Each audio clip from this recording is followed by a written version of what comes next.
આજકાલના યુવાનો ડ્રગ્સના રવાડે ચડ્યા છે ત્યારે સુરત જિલ્લામાં પોલીસ કમિશનર અનુપમસિંહ ગેહલોતની આગેવાનીમાં રાંદેર પીઆઈ અતુલ સોનારા દ્વારા અનોખું ડ્રગ્સ જાગૃતિ અભિયાન કાર્યક્રમ યોજાયો હતો, જેમાં say no drugs in Surat city મુહિમ અંતર્ગત આ અભિયાનની કામગીરી કરવામાં આવી હતી.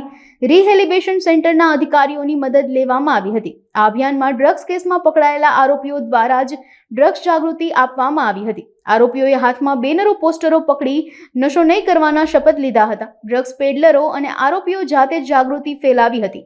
ડ્રગ્સ કેસમાં પકડાયેલા મહિલાઓ તેમજ ડ્રગ્સની ચુંગલમાં ફસાયેલા યુવાનો પણ શપથમાં સામેલ કરવામાં આવ્યા હતા. માનનીય સીપી સાહેબ દ્વારા no drugs in Surat city નું એક અભિયાન શરૂ કરવામાં આવ્યું છે. આ અભિયાનના ભાગ અંતર્ગત રાંદેર પોલીસ દ્વારા આજે તમામ જેટલા બી રાંદેર પોલીસ સ્ટેશનની અંદર ડ્રગ્સ પેડલરો છે કે ડ્રગ્સ એડિક્ટેડ છે એવા તમામ વ્યક્તિઓને ઇસ્લામીય જીમખાનામાં ભેગા કરવામાં આવ્યા હતા અને એક શપથ ગ્રહણ કરાવડાવવામાં આવી હતી પોલીસ દ્વારા, રાંદેર પોલીસ દ્વારા, કે મેં ના ડ્રગ્સ લૂંગા ના ડ્રગ્સ લેને દૂંગા, અને પોતાના પરિવારને કેન્દ્ર બિંદુ ઉપર રાખી અને આ એક અભિયાન શરૂ કરવામાં આવ્યું છે રાંદેર પોલીસ સ્ટેશન તરફથી.